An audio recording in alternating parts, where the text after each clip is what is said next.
예, 안녕하세요. 제가 마지막 세션을 강의를 하게 됐는데, 제가 강의할 토픽은 주식 투자 개인들 입장에서 주식 투자할 때 알짜 기업을 고르는 방법에 대해서 강의를 부탁을 받아서 제가 이렇게 하게 됐습니다.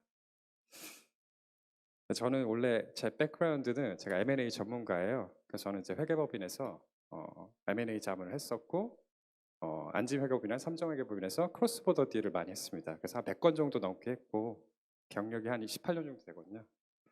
CFA도 있고 뭐 공부를 좀 했습니다. 근데 이제 제가 주식 투자를 직접 경험한 건 아니고 그냥 사모펀드를 좀 했었는데 그런 시각에서 주식을 분석을 어떻게 할 수 있을까? 저도 이제 강연 요청을 받고 고민을 해서 간단하게 설명을 드리겠습니다. 그래서 알짜 기업이 뭐냐? 제가 생각하기에는 이제 두 가지 요소를 같이 갖고 있는 회사라고 저는 생각을 합니다.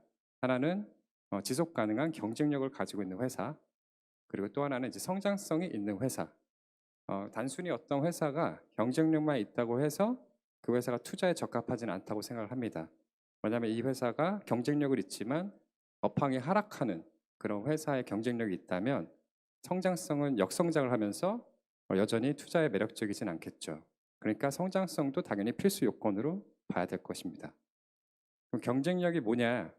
저는 실제로 이제 회사들이 삼성전자나 뭐 한국 대기업들이 해외 기업들이 인수할 때 이제 어떻게 보면 이제 우리가 전략 컨설팅이나 회사의 사업 개발팀이 직접 들어가서 그 회사의 그 전략적인 경쟁력을 심도 있게 분석을 하는 걸 실제로 많이 간접 경험을 해봤고 같이 참여도 해봤습니다. 근데 사실은 이제 우리가 교과서적인 얘기긴 하지만 실제로도 이렇습니다. 경쟁력이라는 건 이제 상식적으로 생각할 수 있는 것처럼 우리 제품이나 서비스의 품질이 어떠냐 이런 걸 보고 그 다음에 이제 그 회사의 기술력은 어떠냐.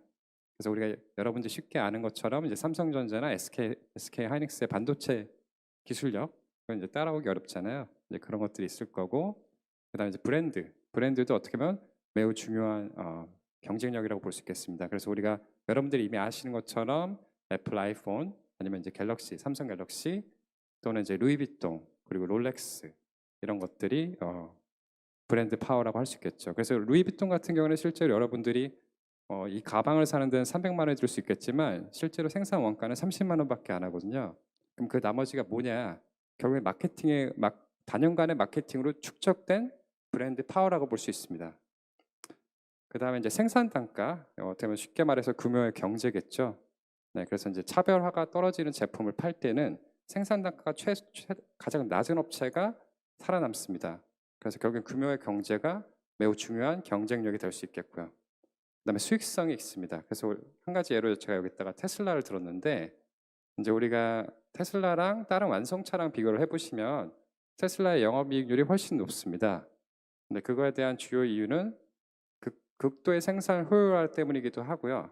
또 하나는 여러분들이 아실지 모르겠는데 테슬라 차를 사면은 그 자율주행 소프트웨어를 구매를 할 수 있어요. 그걸 2천만 원 주고 구매를 하면 이 자동차가 이제 자율주행을 좀 더 잘하는 거죠. 아직은 완전하지 않지만 그 2천만 원을 우리가 지불할 때 그로스 프로핏 마진이라고 하는데 매출 총이익률이 100%입니다.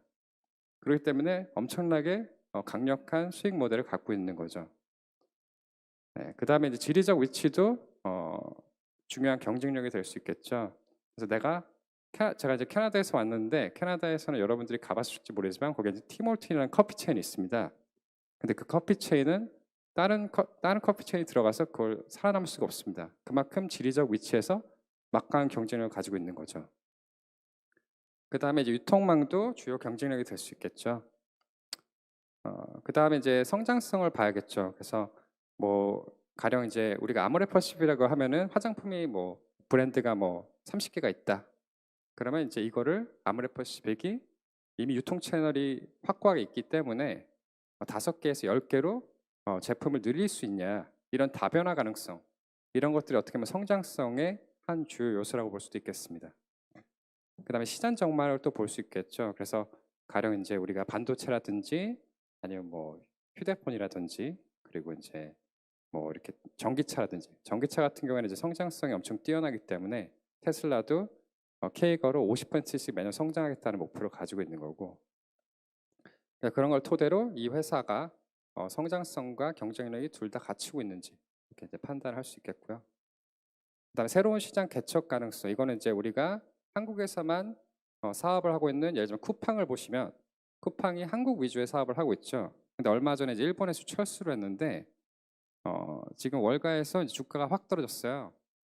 근데 그 주요한 원인이 뭐냐면 이제 일본에서 철수를 하겠다 이러면서 이제 주가가 또 확 빠졌고, 근데 원래 처음에 IR 할 때 쿠팡 했던 얘기는 우리가 동남아시아에도 진출할 것이다. 예를 들면 싱가포르가 홍콩이랑 대만에 쿠팡 같은 서비스를 제공하면 성장성이 엄청 뛰어나겠죠. 근데 지금 현재 월가에서는 이 쿠팡은 더 이상 성장성은 없는 것 같다. 약간 이런 기대감에 주가가 떡락한 상황이죠. 네. 그 정도인 것 같고, 근데 이제 어떻게 보면 이제 경쟁력과 성장성을 판단한다는 거는 이제 어려운 일입니다. 여러분들이 그 산업에 대해서 공부를 많이 해야 되고 회사에 대해서 약간 주관적인 부분이 있고요. 그래서 여러분들의 경험과 공부를 통해서 자체적으로 판단을 하셔야 되는 문제겠습니다. 그리고 이제 실제로 경쟁력과 성장성을 어떻게 판단하냐? 뭐 사실 정답은 없습니다. 산업이랑 제품이랑 그리고 재무 분석도 당연히 해야 될 거고요. 그리고 경영진에 대해서도 좀 봐야 될 것입니다. 근데 재무 같은 경우에는 손쉽게 말하면 이제 재무제표를 사람들이 많이 보는데 재무제표만 보지 말고 이제 다른 지표들도 많이 봐야 된다. 예를 들면 우리가 판매하는 제품의 유닛 단가를 보고 그리고 판매 수량도 보고 산업 전체에 대한 판매 수량은 어떻게 되는지 이런 것도 한번 볼 필요가 있을 거고요. 그리고 재무 분석에는 한계가 있습니다. 왜냐하면 재무제표는 여러분들이 과거만 보는 거라서 우리가 투자를 할 때는 어떻게 되든가를 미래를 예측해야 되기 때문에 그런 한계를 또 인지를 하셔야 됩니다. 그다음 뭐 산업 전망이나 뭐 제품에 대한 분석은 여러분들도 다 아시리라 생각해서 그냥 간단하게 넘어가고요. 근데 이제 일반적으로 우리가 경쟁력이랑 성장성 있는 회사라고 판단을 할 때 단순히 그런 기업을 식별한다고 해서 투자에 적합한 대상은 아닙니다. 왜냐하면 우리가 항상 주식 가치라는 변수가 있기 때문에 주식 가치랑 내재 가치, 결국엔 발리에이션을 같이 고려를 해야 된다. 실제로 우리가 개인 투자자가 주식 투자를 할 때는 그 주식 가치는 이제 어떻게 보냐? 결국엔 이제 경쟁 업체랑 저희 회사의 주가 추이도 검토할 수 있겠고, 그다음 멀티플 배수. 내가 투자하려는 회사가 과거 5년 동안 뭐 가령 PE 레이쇼가 뭐 대략 어느 정도 레인지 안에서 거래가 됐었는지 이런 것도 한 가지 볼 수 있겠고요. 그래서 그런 걸 토대로 만약에 지금 이 회사가 뭐 10배에서 15배 거래가 되던 회사인데 현재 시장에서 9배 거래가 되고 있다. 근데 특별한 이슈가 없다면 지금 약간 저평가될 수 있다 상대적으로 이렇게 이제 판단을 할 수 있는 요소가 되겠죠. 근데 여러분들도 뭐 주식 투자를 해보면 아시겠지만 단기적인 예측은 불가능하다. 단타를 하시면 여러분들이 대부분의 사람들이 이제 돈을 다 날리기 때문에 그런 부분을 이제 아셔야 될 거고. 그다음에 내재 가치라는 게 있죠. 내재 가치는 이제 개념이에요. 컨셉인데 회사의 실제 가치를 나타낸다. 근데 이 실제 가치라는 게 정해져 있지는 않아요. 아무도 이거를 정확하게 계산할 수는 없고, 그러니까 기업들이 M&A를 할 때 실제로 내부에서 보고서를 쓰면 레인지로 CEO한테 보고를 하죠. 그런 것처럼 실제 주식 투자할 때도 우리가 쿠팡의 내재 가치가 뭐냐라고 했을 때 아무도 그거를 정확하게 금액을 산출할 수는 없을 겁니다. 대신에 이제 여러 가지 방법을 써서 그 회사에 적합한 발리에이션 방법을 써가지고 도출을 할 수 있겠죠. 그러니까 그렇게 내가 도출했는데 그게 어느 정도 합리적이라면 지금 시가총액이랑 비교를 해서 이게 저평가가 됐다, 고평가가 됐다 판단하고 투자 의사결정에 반영을 할 수 있겠죠. 근데 이제 한 가지 아셔야 되는 거는 내재 가치가 장기적으로는 이제 주식 가치가 내재 가치에 따라가지만 내재 가치조차도 시간이 지날수록 변합니다. 그래서 여러분들이 단순히 지금 현재 내재 가치가 100억인 것 같아. 근데 시가총액 50억이라고 해서 이걸 사면은 막상 주식시장이 선반영을 한 거라서 내재 가치가 실제로 떨어지면서 여러분들이 돈을 못 벌 수 있게 됩니다. 그래서 그런 점도 이제 감안하셔야 되고 단순히 저평가된 회사를 산다고 해서 돈을 벌기 어렵습니다. 그래서 제가 여기서 오른쪽에 이제 화살표를 썼는데 결론은 뭐냐면 이제 우리가 알아서 미래 예측을 할 수밖에 없다. 그래서 미래에서 가령 이제 쉬운 예로는 5년 뒤에 이 회사가 매출이나 영업이익이 지금의 한 2배는 적어도 될 것 같다. 이런 판단이 있는 상황에서 현재 시가총액이 내재 가치 대비 큰 차이가 없다면 여러분들이 돈을 벌 수 있겠죠. 그리고 이제 여러분들이 이 내재 가치를 정확하게 알 필요도 없습니다. 그냥 적당하게 레인지 안에서 판단만 할 수 있다면 투자자로서 성공할 수 있을 때 도움이 될 수 있으리라 생각합니다.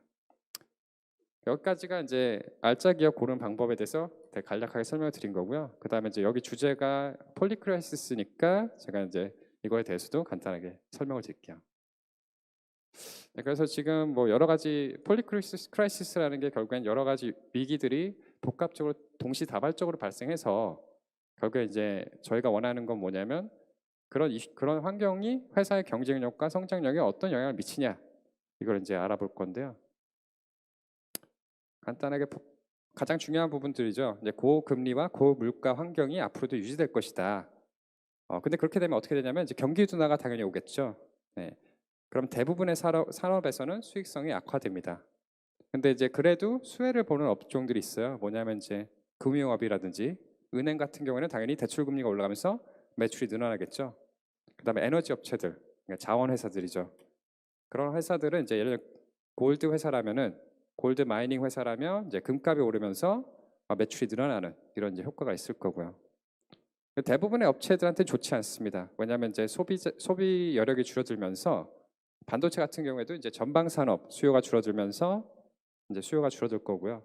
건설업은 당연히 금리가 올라가니까 사람들이 부동산을 투자할 수가 없고 적게 할 수밖에 없고 그러니까 이제 아파트를 지어도 잘 안 팔리는 거죠. 그다음에 자동차나 뭐 다른 것도 다 마찬가지입니다. 소비자의 구매 수요가 줄어들면서 다 불황이 오게 되는 거고 그다음에 이제 광고랑 마케팅 기업들이 이제 불황이 오면은 가장 먼저 하는 게 뭐냐면 마케팅 예산을 깎죠. 그래서 마케팅 업체들의 매출이 감소를 할 거고요. 통신과 정보 시스템 이런 것도 이제 어떻게 보면 기업의 사업을 활동하면서 서포팅하는 것밖에 되지 않기 때문에 기업들이 줄이는 비용들이 되겠죠. 근데 반면에 이제 고금리와 고물가 환경이 오더라도 헬스케어나 혁신 기반한 소프트웨어 기반한 기술 회사들은 큰 타격이 없을 거다 이렇게 이제 판단하고 있습니다. 그래서 이렇게 이제 최근에 여러분들 아시다시피 이제 챗 GPT가 요새 이제 핫한데 이걸 활용하는 기업들이라든지 아니면 이제 고령화 사회가 다가오니까 이런 상황에서 헬스케어 기반의 회사들은 이제 여전히 수요가 있을 수 있다.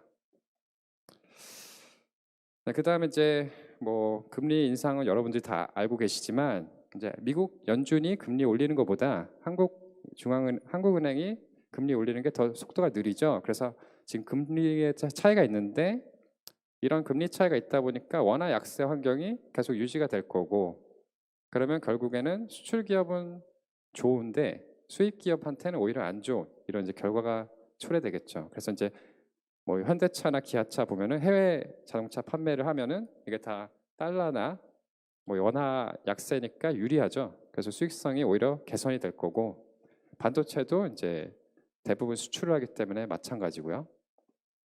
그리고 외국인들이 한국에 더 많이 관광을 와서 이제 돈을 더 쓰고 갑니다. 왜냐하면 원화가 싸기 때문에. 근데 반면에 이제 제조업 중에서도 이제 원재료를 수입해서 생산을 해서 국내에 파는 이런 제조업을 영위하는 회사들은 이제 수익성이 당연히 악화가 될 거고요. 그리고 해외 관광이 줄어들고 그다음에 에너지 업체들, 국내 에너지 업체들은 에너지를 이제 수입하기 때문에 수익성이 감소를 할 겁니다. 그다음에 식품 회사들, 뭐 식품 회사들 최근에 다 가격을 올렸죠.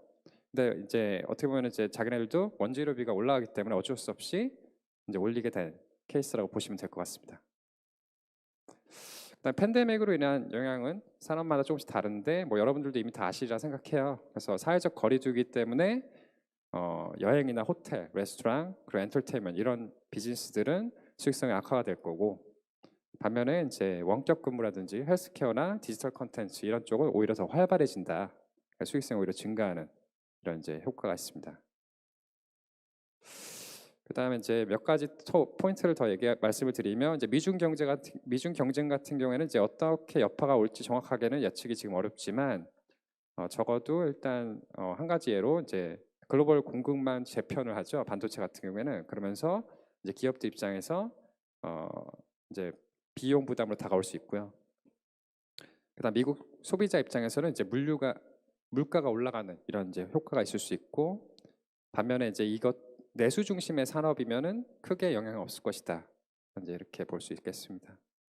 기후 변화 같은 경우에는 이제 여러분들 다 아시겠지만 신재생 에너지 시장이 성장을 하고 있고, 근데 이제 여기서 또 한 가지 포인트는 이제 자연재해가 증가하다 보니까 보험 비용도 증가하고, 그리고 또 하나 이제 기후가 좀 평소와 다르게 이제 기후가 발생하다 보니까 농작물 같은 경우에는 우리가 뭐 갑자기 땅을 바꿔서 이렇게 재배를 하거나 이럴 수 없기 때문에 거기에 대한 손실도 발생을 하고요.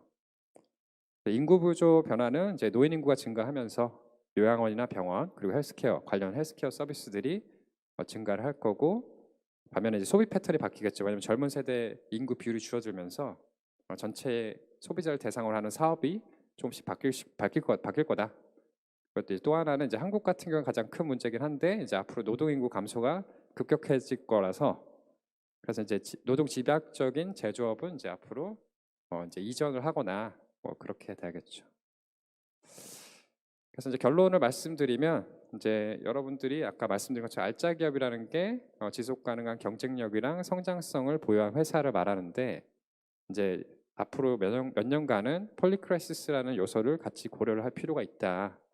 이렇게 말씀을 드릴 수 있을 것 같고요. 그다음에 이제 이런 폴리크라이시스는 이제 투자의 불확실성을 증가하는 요인이긴 한데, 그럼에도 불구하고 여러분들이 적극적인 조사나 스터디 그리고 분석을 통해서 선별 투자를 하는 게 해서 이제 투자 수익률이 높은 그런 회사를 발굴할 수 있다. 여전히 그렇게 이제 저는 생각을 하고요.